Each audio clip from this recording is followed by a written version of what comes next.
उससे तब मिली जब मुझे अपनी जिंदगी में सिर्फ स्टेबिलिटी, वार्मथ और ऑनेस्टी चाहिए थी। वो आया जैसे तूफान के बाद एक शांत हवा का झोंका, जिसने मुझे ये यकीन दिलाया कि प्यार को सच्चा होने के लिए हमेशा लाउड होना जरूरी नहीं। कोई बड़े प्रॉमिसेस नहीं, कोई हाथ से लिखी पोएम्स नहीं, बस छोटी छोटी बातें।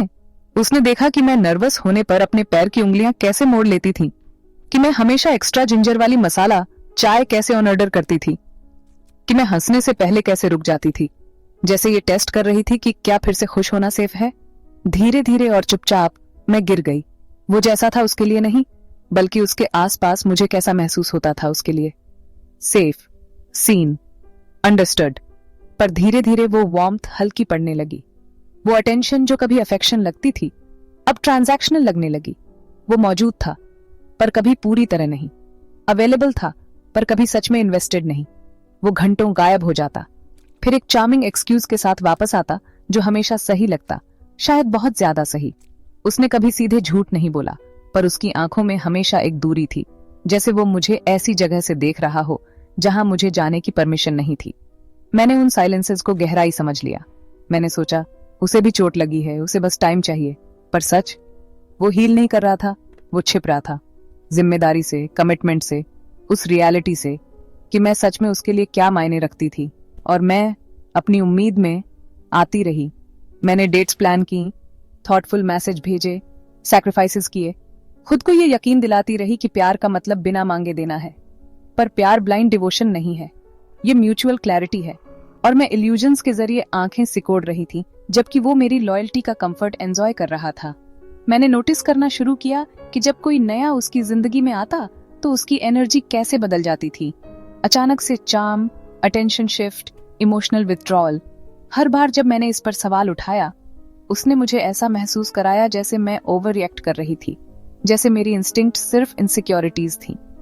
गैसलाइटिंग हमेशा क्रूएल्टी से नहीं आती, कभी कभी ये सॉफ्टनेस, डिफ्लेक्शन, चार्म के रूप में आती है। उसने कभी नहीं माना कि मैं उसकी प्रायोरिटी नहीं थी, पर उसके एक्शंस ये चीख रहे थे। और फिर भी मैं रुकी रही, जब तक एक दिन मैंने उसे देखा, एक मैसेज जो किसी और के लिए था, किसी और लड़की के साथ हंसी का एक पल, वही लाइंस, वही एनर्जी। ये धोखे जैसा महसूस नहीं हुआ, ये आजादी जैसा महसूस हुआ। मुझे एहसास हुआ कि मैं उसके लिए स्पेशल नहीं थी, मैं कन्वीनियंट थी। वो मेरे साथ कुछ रियल नहीं बना रहा था, वो बस टाइम पास कर रहा था जब तक कुछ बेहतर नहीं आ जाता। और वही दिन था जब मैंने उसे रोमांटिसाइज करना बंद कर दिया। मैंने उसके बिहेवियर को डिफेंड करना बंद कर दिया, वो लव स्टोरी सुनाना बंद कर दिया जिस पर सिर्फ मैं ही विश्वास करती थी। मैंने छोड़ दिया, कड़वाहट के साथ नहीं, बल्कि क्लैरिटी के साथ। क्योंकि मुझे एहसास हुआ अकेले रहना आधे प्यार से बेहतर है। मेरी वर्थ किसी की मुझे पूरी तरह से न चुन पाने की इनेबिलिटी से तय नहीं होती। मैंने हील करना शुरू किया, पॉइंट प्रूव करने के लिए नहीं, उसे वापस जीतने के लिए नहीं, बल्कि इसलिए क्योंकि मैं फिर से पूरा महसूस करने की हकदार थी।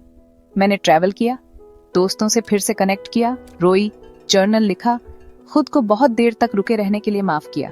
और फिर कुछ खूबसूरत हुआ। मुझे सुकून महसूस होने लगा, वो वाला नहीं जो डिस्ट्रैक्शन से आता है, बल्कि वो वाला जो सच्चाई से आता है। मुझे एहसास हुआ कि मैं कभी टूटी नहीं थी, बस एक तरफा प्यार को ढोते ढोते थक गई थी।